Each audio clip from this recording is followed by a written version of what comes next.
Bigyan mo ako ng pera, ako nang punta ng ICC doon. Ako na mismo magpaimbestiga doon. Ang tagal nila. Hurry up! Kasi baka matanda na ako, mamatay ako. You might miss the pleasure of seeing me being standing before a court and hearing the judgment, whatever may be. Pero ako, sabi ko, ginawa ko para sa bayan, ginawa ko para sa mga anak natin. You never know kung ano yung resulta sa mga druga sa mga bata. You'd never know the sacrifice of the parents. You'd never know the misery. And kita mo naman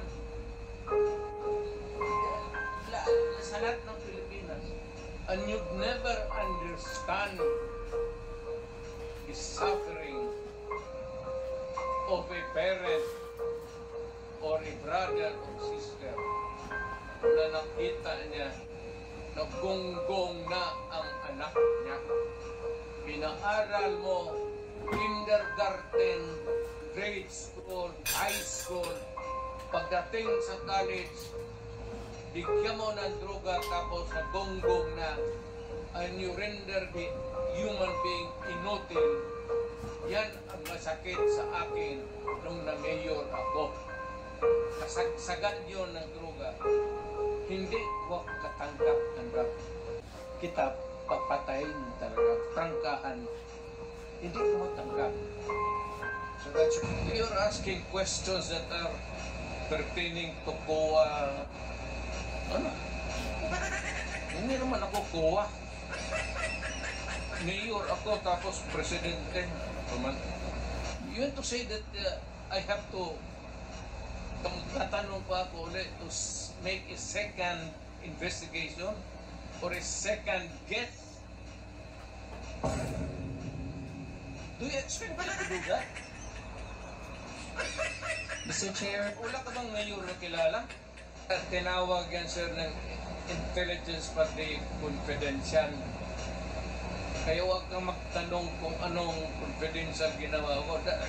Confidential nga eh. I am protecting the interest of the Republic when I dispense confidential funds to the military and the police. Do not make me account for something which I cannot do legally.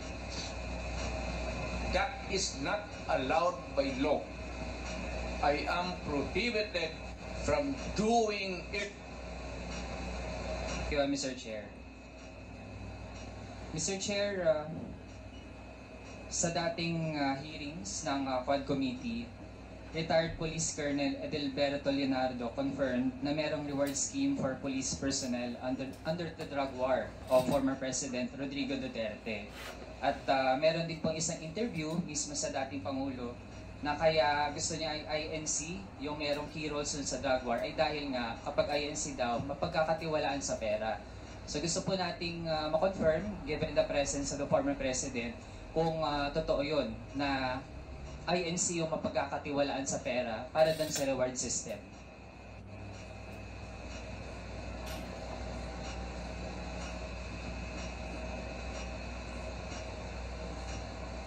The reward system. Ganito yan. Lahat ng governors pati mayors ginagawa yan. If there is an operation which is not funded by the police, because there is really no money, particular money for every crime committed at yung for the operation, lalo na out of town, you have to provide. If it says Davao City, outside of the province, Cotabato, prosecutor kasi ako, so I will begin to count kung magkano. Sabi sir, sa South Cotabato, gano'ng kalayo yan? Anong gamitin ninyo? gasolina, pagkain. So, pagkanguri ko, pagkain. Bigyan ko yan sila ng, okay, give you 20,000. Magamit nila yan, gamitin nyo yan. Pag may sobra niyan, magsabi sila, sir, hindi na ubos. Kasi nahuli ka agad. Kasi marami, hindi mo masulo, hindi mo mabulsa yan. Kasi marami kayo dyan sa team na police, nag-ooperate. Sasabihin mo talaga niya pagbalik, sir, may sobra dito, sir. Ilan? Sir, kalahati. Hindi mo inyo na yun. Mr. Chair. Reward. Correct. Very correct. Talagang totoo. At minsan, bigyan ko pa.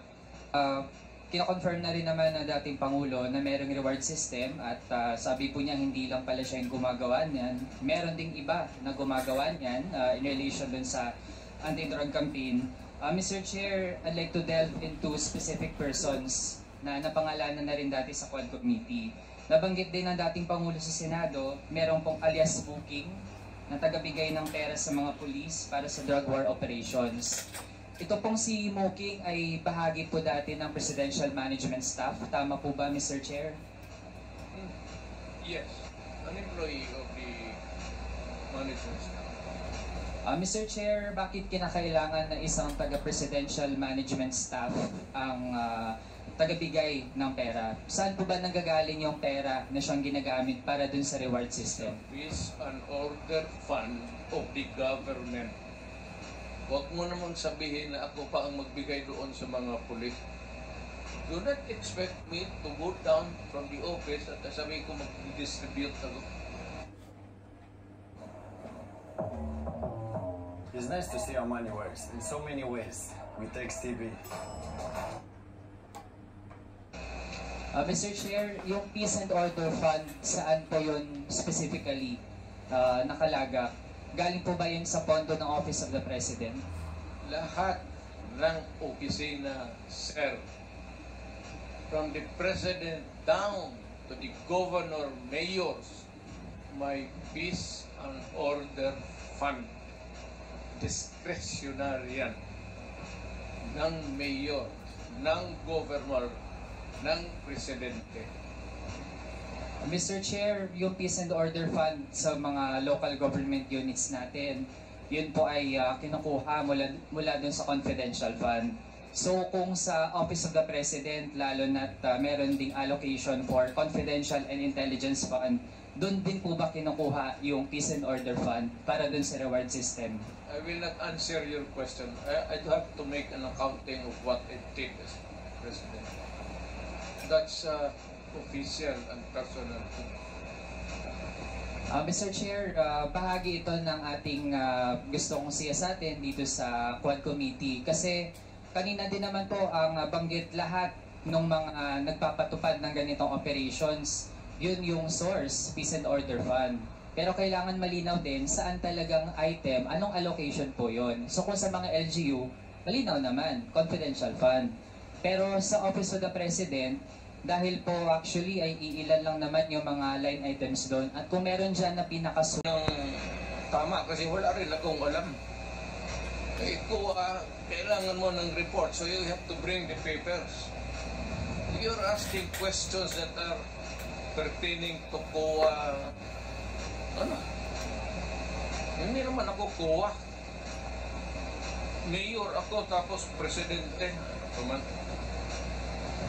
Mga kababayan natin yung makakausga, malinaw naman po na wala po sa aming dalawa yung taga-COA, pero mismo po nasa memorandum circular din naman na dapat ay ipatupad ng COA na dapat ay kung mayroong mga ahensyang nabibigyan, nagagrant ng confidential and intelligence fund.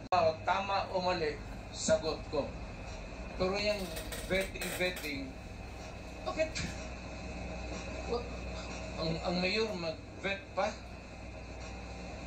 You want to say that I have to tatanong pa ako ulit to make a second investigation or a second guess?